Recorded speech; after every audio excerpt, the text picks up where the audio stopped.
নমস্কার। আজ একটা গুরুত্বপূর্ণ বিষয় নিয়ে আপনাদের সাথে আলোচনা করব। যে বলে না জলেই জীবন, সেই নিয়ে বিভিন্ন জায়গায় আমরা কর্মসূচি করতে গিয়ে দেখেছি এবং বিভিন্ন জায়গায় আমি পার্সোনালি কথা বলতে গিয়ে মানুষের সঙ্গে দেখলাম মানুষ জল সমস্যায় ভুগছে প্রচুর পরিমাণে। দুদিন আগের কথা বলি, আমাদের জঙ্গলমহল এরিয়ায় বিভিন্ন জায়গায় আমি দেখলাম ট্যাপ রয়েছে, সরকারি ট্যাপ, সেখানে অনবরত যে ট্যাপগুলো রয়েছে সরকারি কলের, সেখান থেকে অনবরত জল বয়েই যাচ্ছে। সে কারণে কী হচ্ছে, অনেক পরিমাণে জল অপচয় হচ্ছে।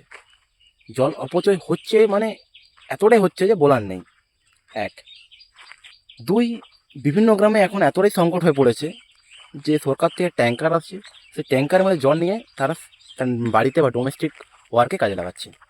সেগুলোই তো আমরা এখন থেকে না দেখি, ভবিষ্যৎ আমাদের খুবই খারাপ আসতে চলেছে। এবং মেনলি বাঁকুড়া জেলার অনেক জায়গায় আমি দেখছি টিউবওয়েলের জল অনেক জলস্তর নিচে নামছে, কারণ বৃষ্টিপাতের পরিমাণ খুব কম, আপনারা জানেন। তাই ভূপৃষ্ঠের জল অনেক নিচে যাচ্ছে, যাতে আমরা জল পাচ্ছি না। এক, এমনকি আমাদের পশ্চিমবঙ্গ শিলিগুড়িতে যে সমস্যা দেখা দিচ্ছে, জল সংকট, জল নেই, ক্রাইসিস চলছে, বিভিন্ন সংগঠনের উপর কাজ করছে। এই জন্যই বলছি আপনাদেরকে সকলের, আমাদের সংগঠন 6 স্টার সোশ্যাল ওয়েলফেয়ার অর্গানাইজেশনও একটা উদ্যোগ নেবে, জল অপচয় বন্ধ করুন, এই জলের উপর একটা কাজ করবে। বিভিন্ন জায়গায় এই জল অপচয় বন্ধ করতে আমাদের একটা ইনিশিয়েটিভ নিতে হবে।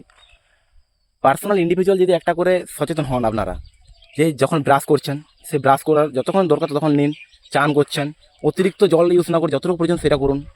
কারণ এখন যে গ্লোবাল ওয়ার্মিং চলছে, গাছ কাটা হচ্ছে, এর ফলে ক্লাইমেট পুরো চেঞ্জ হয়ে যাচ্ছে, বৃষ্টিপাতের পরিমাণ কম এবং ড্রট বেশি হচ্ছে, ফ্লাড হচ্ছে, সমস্যার শেষ নেই। গ্লোবাল ওয়ার্মিংকে যে রুখতে যাই, তাহলে আমাদেরকে গাছ লাগাতে হবে, জল অপচয় কম করতে হবে। জল অপচয় যদি বেশি পরিমাণে হয় তাহলে কিন্তু ভবিষ্যৎ অন্ধকার। কারণ কোথায় আছে, জলেই জীবন। সো আপনাদের একটু ভাবতে হবে, সচেতন হতে হবে, একটু জল অপচয় কম করতে হবে। এমনকি এখন চারিদিকে সিমেন্টিং হয়ে যাচ্ছে, এর ফলে কি, যে পরিমাণ বৃষ্টি হচ্ছে সেটাও পেনিট্রেট হতে পারছে না বা ভূপৃষ্ঠের নিচে যেতে পারছে না, সবটা রান অফ হয়ে বয়ে চলে যাচ্ছে। তাহলে এই জিনিসগুলো আমাদের দেখতে হবে। অনেকে দেখতে পাচ্ছেন এই অসুবিধার জন্য অনেকে, যে আমাদের কন্টামিনেটেড পুকুরগুলো রয়েছে বিভিন্ন জায়গায়, যেই কাপড় কাচে সেইখানেই করে, বিভিন্ন গ্রামের লোক সেগুলো ইউজ করছে থালা কাপ বাসন ধোয়ার জন্য বা সামথিং, যেসব কারণেই হোক, সেগুলো থেকেও রোগ ছড়াচ্ছে।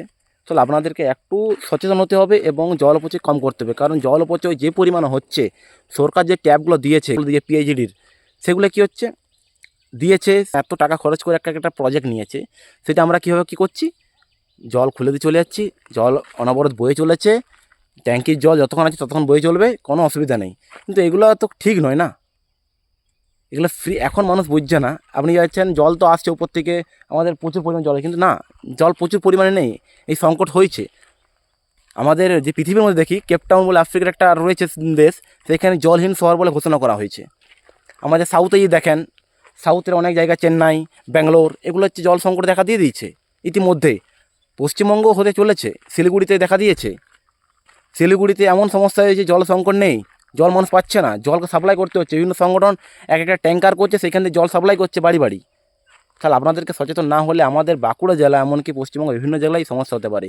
তাই জল অপচয় বন্ধ করুন, যতটা সম্ভব বন্ধ করুন, একজনের পক্ষে যতটা সম্ভব করুন, তারপর আপনি কাউকে সাপোর্ট করুন, বলুন, বোঝান জল অপচয় করলে কী হতে পারে। কারণ জল ছাড়া আমরা বাঁচতে পারি না, জলেই জীবন। এটা আমিও জানেন, আপনিও জানি। আমাদের সকাল থেকে করুন, একজনের পক্ষে যতটা সম্ভব করুন, তারপর আপনি কাউকে সাপোর্ট করুন, বলুন, বোঝান জল অপচয় করলে কী হতে পারে। কারণ জল ছাড়া আমরা বাঁচতে পারি না, জলেই জীবন। এটা আমিও জানেন, আপনিও জানি। সকাল থেকে রাত আমার জল ছাড়া একটু জীবন বাঁচতে পারে না আমাদের। So what is our life? So save the water and save our life. Thank you.